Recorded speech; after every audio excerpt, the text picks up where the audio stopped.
നിയമപരമായും രാഷ്ട്രീയപരമായും ആ ക്യാമ്പസിൽ സംഘടനാ പ്രവർത്തനം നടത്തേണ്ടുന്നത് ഞങ്ങളുടെ ഉത്തരവാദിത്തമാണ്. അതിനെ കയ്യൂക്കിൻ്റെ രാഷ്ട്രീയം കൊണ്ട് SFI നേരിടാൻ ശ്രമിക്കുകയാണെങ്കിൽ എല്ലാവിധ പ്രതിരോധവും തീർക്കാൻ KSU സംസ്ഥാന കമ്മിറ്റി മുന്നിട്ട് വരും എന്ന് സൂചിപ്പിക്കുകയാണ്. കേരളത്തിലെ ക്യാമ്പസുകളിൽ സമാധാനം പുലരേണ്ടതില്ല എന്ന SFIയുടെ തുടരെയുള്ള തീരുമാനത്തിൻ്റെ അടിസ്ഥാനത്തിലാണ് ഈ അടുത്ത ദിവസങ്ങളിലെല്ലാം ക്യാമ്പസുകളിൽ ഉണ്ടാകുന്ന ആക്രമണം.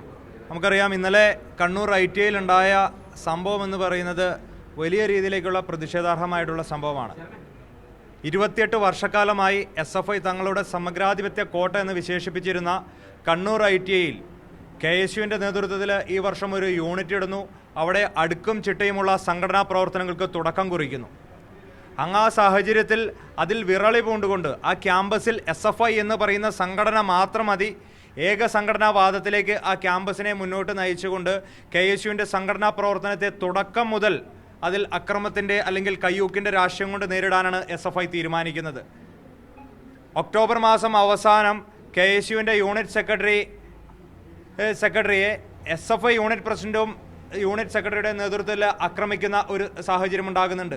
അതിൻ്റെ പേരിൽ ഈ പറയുന്ന ദേവൻ എന്ന് പറയുന്ന KSUവിൻ്റെ യൂണിറ്റ് സെക്രട്ടറിയെ ആക്രമിച്ച പേരിൽ SFI യൂണിറ്റ് പ്രസിഡന്റും സെക്രട്ടറി ഉൾപ്പെടെയുള്ള ആളുകൾ റിമാൻഡിലേക്ക് പോകുന്ന ഒരു സാഹചര്യം ഉണ്ടാകുന്നു.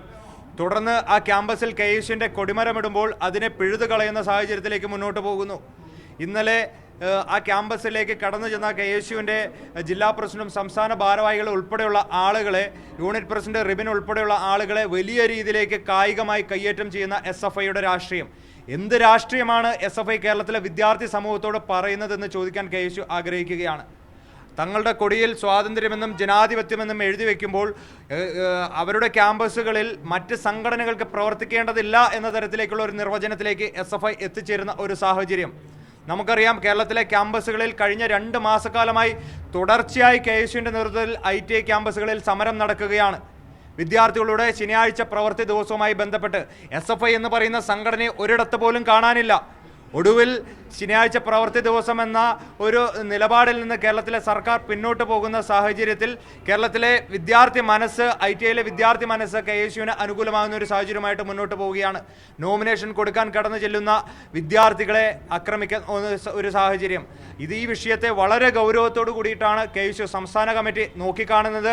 നിയമപരമായും രാഷ്ട്രീയപരമായും ആ ക്യാമ്പസിൽ സംഘടനാ പ്രവർത്തനം നടത്തേണ്ടുന്നത് ഞങ്ങളുടെ ഉത്തരവാദിത്തമാണ്.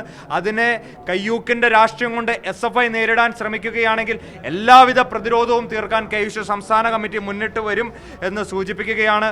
ഈ വിഷയവുമായിട്ട് ബന്ധപ്പെട്ട് ആ ക്യാമ്പസിൽ സംഘടനാ പ്രവർത്തനം നടത്താനുള്ള ഞങ്ങളുടെ അവകാശത്തെ അംഗീകരിക്കണം എന്ന് ആവശ്യപ്പെട്ടുകൊണ്ട്, ഒപ്പം തന്നെ ആ ക്യാമ്പസിൽ SFI എന്ന് പറയുന്ന ഗുണ്ടാ സംഘത്തിന് അവർക്ക് വേണ്ട എല്ലാവിധ കവചവും ഒരുക്കുന്നത് ആ ക്യാമ്പസിലെ പ്രിൻസിപ്പളാണ്.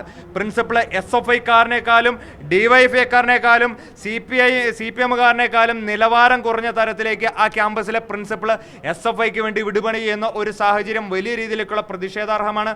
അതുകൊണ്ട് റീജിയണൽ ഡയറക്ടറേറ്റിൻ്റെ ഓഫീസിലേക്ക് ഈ വരുന്ന തിങ്കളാഴ്ച സംസ്ഥാന KSU കമ്മിറ്റിയുടെ നേതൃത്വത്തിലേക്കുള്ള മാർച്ചുമായി കടന്നു വരികയാണ്. ആ ക്യാമ്പസിൽ ഉള്ള ഇടിമുറികൾ പരിശോധിക്കുക, ആ ക്യാമ്പസിൽ നടക്കുന്ന ഇടിമുറികൾക്ക് താഴിടുക എന്ന ആവശ്യവുമായിട്ടാണ് പ്രിൻസിപ്പലിനെതിരെ നടപടിയെടുക്കുക. ഇങ്ങനെ വ്യത്യസ്തമായിട്ടുള്ള ആവശ്യം ഉന്നയിച്ചുകൊണ്ട് ഞങ്ങൾ കടന്നു വരികയാണ്. സംഘടനാപരമായി ഞങ്ങൾക്ക് ആ ക്യാമ്പസിൽ പ്രവർത്തിക്കാൻ വേണ്ടിയിട്ടുള്ള എല്ലാ രീതിയിലേക്കുള്ള യൂണിറ്റിന് പിന്തുണയും സംസ്ഥാന KSU കമ്മിറ്റി വാഗ്ദാനം ചെയ്തുകൊണ്ട് തന്നെ ഞങ്ങൾ മുന്നോട്ട് പോകാൻ തീരുമാനിക്കുകയാണ്. അതേ റിബിനെ തന്നെ റിബിനെതിരായ പ്രതികൾ, റിബിനെ ആക്രമിച്ച കേസിലെ പ്രതികളുടെ അതേ ചാർജ് റിബിന്റെ പേരിലുണ്ട്. ശ്രദ്ധിച്ചായിരുന്നോ? തീർച്ചയായിട്ടും. അതുകൊണ്ടാണ് ഞങ്ങൾ പറഞ്ഞത് ആ ക്യാമ്പസിൽ SFIക്ക് മാത്രം പ്രവർത്തിക്കാൻ അനുകൂലമായിട്ടുള്ള ഒരു സാഹചര്യത്തിലേക്ക് കോളേജുമായ മാനേജ്മെന്റുകൾ കോളേജിന്റെ അധികാരികൾ മുന്നോട്ട് പോകുന്നു. അവിടെ പോലീസ് ഉൾപ്പെടെയുള്ള ആളുകളുടെ ഒരു അനാസാ വിഷയത്തിൽ നമുക്ക് കാണാൻ സാധിക്കുന്നുണ്ട്. ഇങ്ങനെ ഒരു അക്രമ സാഹചര്യം ഉണ്ടാകാൻ സാധ്യതയുണ്ട് എന്ന് പറയുമ്പോൾ പോലും പ്രിൻസിപ്പൾ അതിന് വേണ്ട മതിയായിട്ടുള്ള രീതിയിലേക്കുള്ള മുൻകരുതലുകൾ എടുക്കുന്നില്ല. ഇവിടെ ഇരയെയും വേട്ടക്കാരനെയും ഒരേ നാണയത്തിൽ അല്ലെങ്കിൽ ഒരേ കാഴ്ചപ്പാടോട് കൂടിയിട്ടാണ് കേരളത്തിലെ പോലീസ് നോക്കിക്കാണുന്നത്. അതിന് നിയമപരമായി ഏതെല്ലാം തരത്തിൽ ഞങ്ങൾക്ക് മുന്നോട്ട് പോയി ഞങ്ങൾക്ക് അതിൻ്റെ പരിരക്ഷ ഒരുക്കാൻ സാധിക്കുമോ അതിൻ്റെ ഏതറ്റം വരെ പോകാനും ഞങ്ങൾ തയ്യാറായി തന്നെയാണ് മുന്നോട്ട് പോകുന്നത്.